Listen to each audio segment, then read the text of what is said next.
Guys, welcome into the Alabama pregame show brought to you by Medical Properties Trust. I'm your host, Simone Eli, alongside Nick Alvarez. Guys, we are counting down to kick off the third weekend of the college football season already. I feel like it kind of flies by once it starts, Nick. It just gets rolling for sure. Alabama at home today, kick off at 3 o'clock against Louisiana Monroe.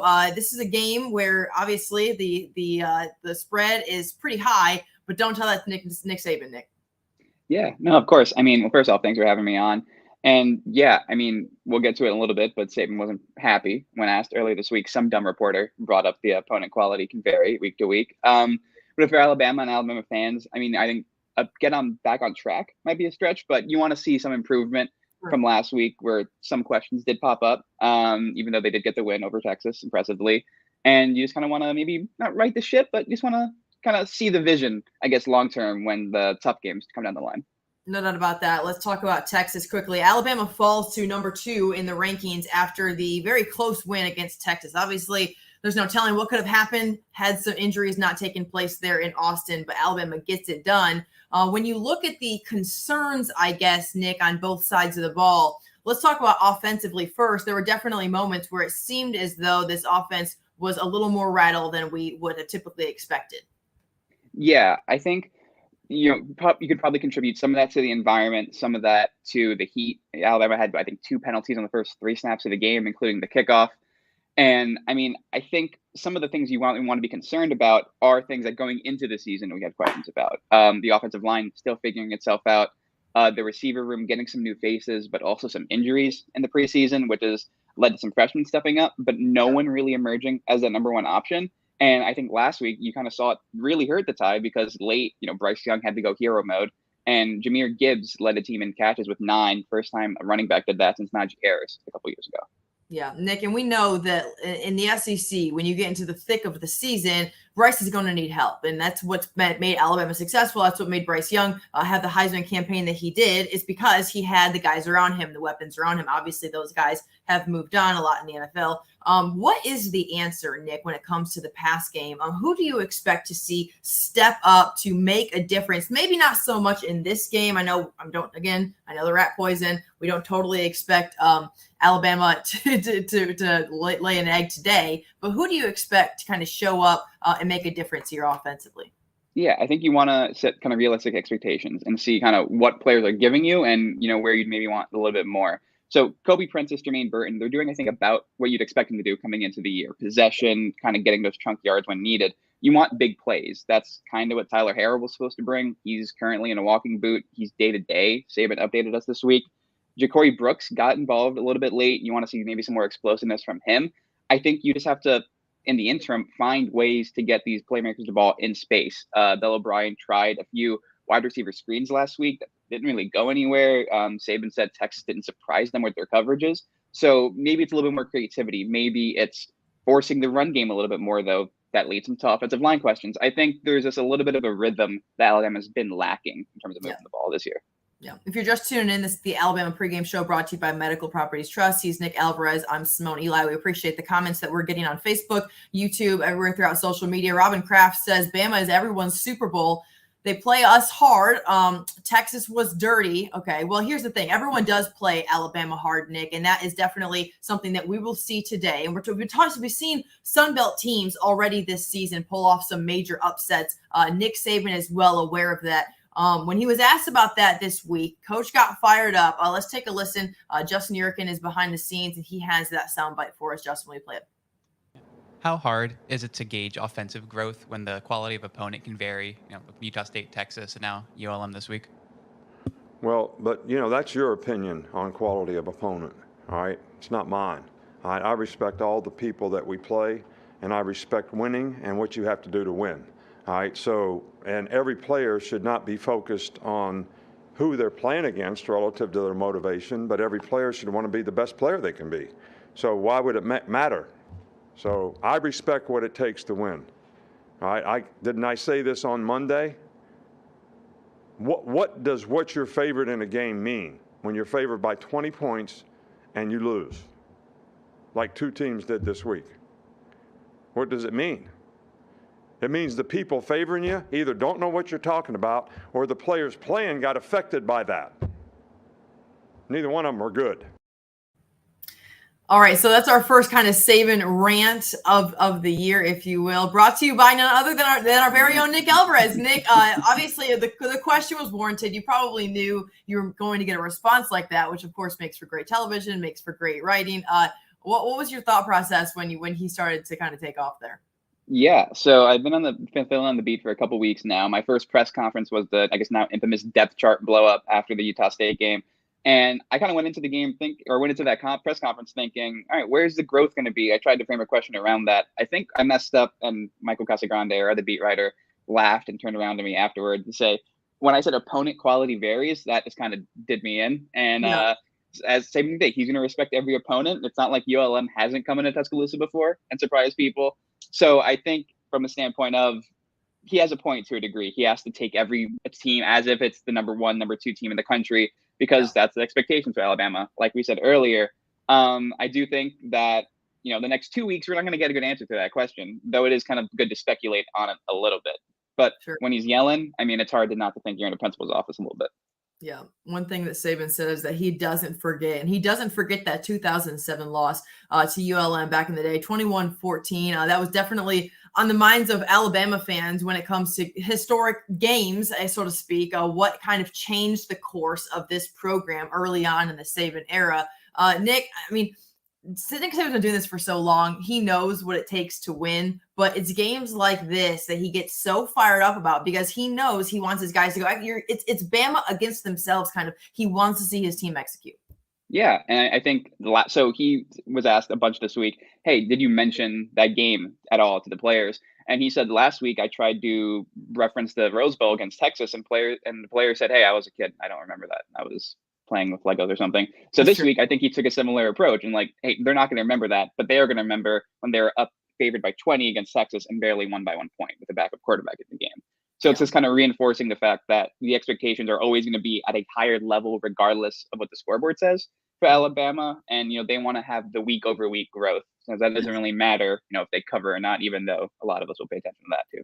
Yeah. And it doesn't really look, they certainly remember last week when Texas A&M lost to App State, when Notre Dame lost to Marshall. These are teams in the Sun Belt and at home and ranked in the top 10 in the country. So it definitely happens, regardless of the spread, regardless of what the expectations are.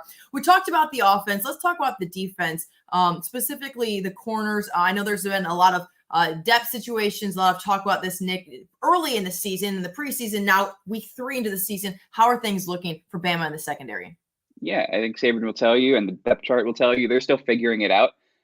They have kind of 4 corners that they pretty much rotate in the game that you'd think they're fighting for starting spots. Kool-Aid McKinstry, who was the subject of some pass interference calls last week. Terrion Arnold, who actually was put into the game in the second half and played well. Kyrie Jackson's made a couple of really big hits, but has gotten burned in coverage a little bit. And then Eli Ricks, some of the rat poison us in the media, awarding him some preseason accolades, hasn't really panned out on the field yet. So I think part of it is these guys are figuring themselves out, who's kind of rising to the top. Also, schematically, they're getting one-on-one matchups, and they're not winning them more often than they're not. Alabama's defense has yet to complete a turnover this year. So we can look at, Will Anderson and Dallas Turner kind of rushing them, but there's also going to be impacts of, they're not getting jump ball scenarios. They're not tipping them to each other. So I think the corners just need to lock in a little bit more. I don't know. They're not getting burned on one thing necessarily. It's just, they're having those 1 or 2 lapses a game that at that position you just can't have. Yeah, we know that Alabama's best teams, the teams that have won national championships, have certainly forced turnovers. That's something that Nick Saban harps on. It's the position group that Nick Saban personally coaches. So when you are playing in secondary, obviously all eyes are on you in practice for sure. If you're just tuning in, it's the Alabama Pregame Show brought to you by Medical Properties Trust. The tie kickoff against La Monroe at 3:00. The game is on the SEC Network. Nick, last week in the Texas game, we saw some things defensively that I had never seen personally from this team when it comes to penalties, when it comes to just miscues and mishaps. What is the message Nick Saban has for his guys going into this game after that Texas just kind of debacle in moments, it seemed like? Yeah, I mean, I think part of the Alabama way is that they're going to keep it consistent. They're not going to treat any game bigger, because then you can leave it to opponent quality may vary, so some games mean more. I think it's just reinforcing the fact that Alabama is playing against themselves, like you said. Like they're trying to get better from a mental standpoint, Yeah. which is just correctable issues. Like Will Anderson said he didn't know the rule, and once you fall down in college, you're a down as a ball carrier. Because when one player tripped over himself, he pushed him to the ground again for an easy 15-yard, and Henry runs over, puts his hand on his head. It's like, oh, what are you doing, man? Will Anderson said post game he did not know that rule. That's just a clear mental error, very fixable. But again, that's something you just don't see from an Alabama team. He also lined up off sides a little bit. It's stuff like that you have drives a coach crazy. And again, 105,000 people in Austin last week, a program record for the Longhorns, definitely contributed to it. Over 100 degrees, all of that. But they've had, I think, 21 penalties through the first 2 weeks. Granted, against Utah State, a lot of that was the backups, but I think that leads the country right now. That's just not Alabama football. Certainly not the Alabama way.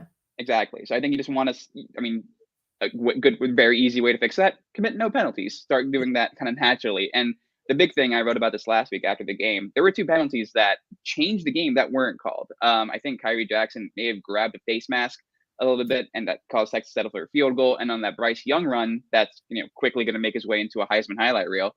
There might have been a little bit of a hold by J.C. Latham on the right tackle spot. So it's fundamentals, which Saban likes to stress. It's cleaning up some of the things that you just expect, a tie team to have under control.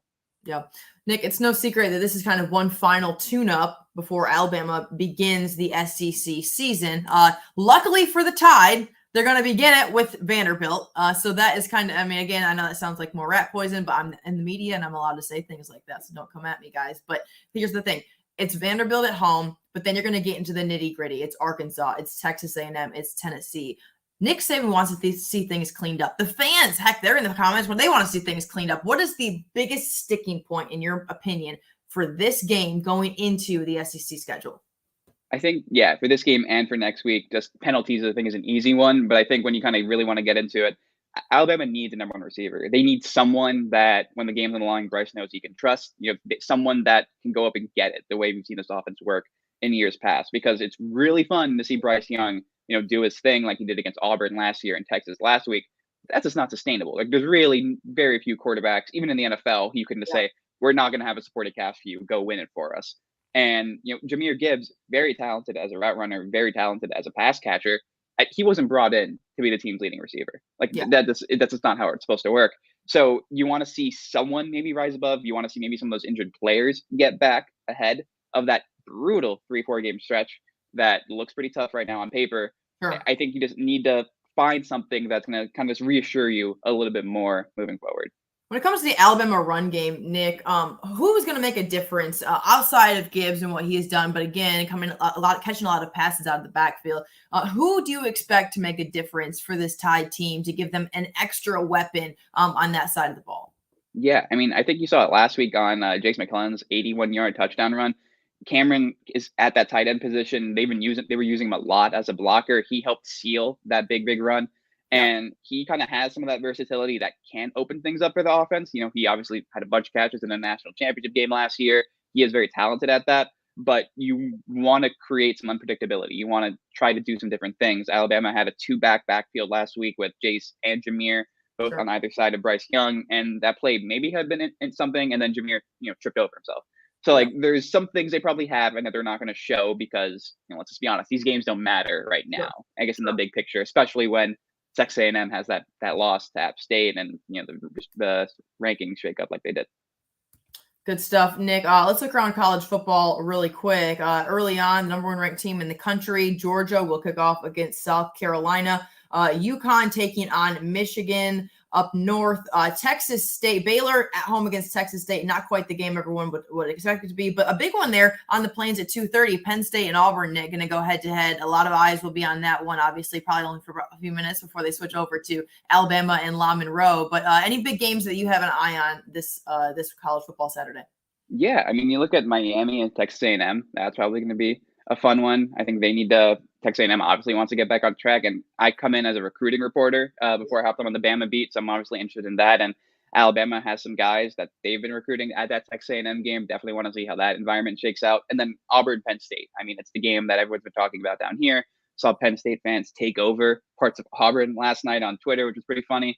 And that's a huge recruiting day for Auburn and Brian Harsin. Like, if you want to turn it around and say, this is what we're doing, you have to beat Penn State, which, not as good as they have been in years past, but still the game of the week. You're still going to be where people are focusing their attention. No doubt about that. As for this one, Alabama at home. It looks like it's going to be a beautiful day in Tuscaloosa for those going to the game. A 3 o'clock kickoff against La Monroe. One final tune-up before the SEC schedule begins. Of course, Alabama gets Vanderbilt next week. Nick, any final last thoughts? We've covered a lot of things. Penalties, obviously, clean up of penalties. Bryce Young needs to find some sort of weapon on that side of the ball, somebody that he can rely on, especially in the passing game. The defense, obviously, some tune-ups. Just need to tighten up, so to speak, a little bit. Will Anderson Jr., some mental mistakes from a week ago. Anything else in your mind going into this game that stands out when it comes to the Tide and their one final tune-up before the SEC schedule? This might be a little bit of a different one. I'm interested to see how long the starters play. Because, I mean, obviously they were taken out, I think, after the first drive in the third quarter against Utah State, with Bryce Young having like 6-7 straight touchdown drives. If they're that good today, then I guess you'll probably see them get taken out. But they're still working through some things. Like, how long will Saban let them run out there and say, let's try some new things, or let's build some of that consistency up? Also, he'd been referencing this week, which I haven't seen him done in the past a lot, the fans can create an impact of an environment. He probably saw what happened in Austin last week, and that was a really fun atmosphere to be a part of. And, Brian Denny's used to seeing a lot of big wins. So I guess we'll see if the fans get up for a big game with some historical implications. All right, guys. Well, y'all enjoy it. 3 o'clock kickoff, SEC Network, week 3 of the college football season. Alabama, the second-ranked team in the country after that close win over Texas, hosting La Monroe. Kickoff at 3 o'clock at Bryant-Denny Stadium. If you're going to the game, enjoy it. If you're not, be sure to tune in to the post-game show here. We will have it all throughout all of our platforms. So, guys, thank you so much for tuning in to the Alabama Pregame Show, brought to you by Medical Properties Trust. For Nick Alvarez, I'm Simone Eli, and we will see you later today. Medical Properties Trust, at the very heart of healthcare.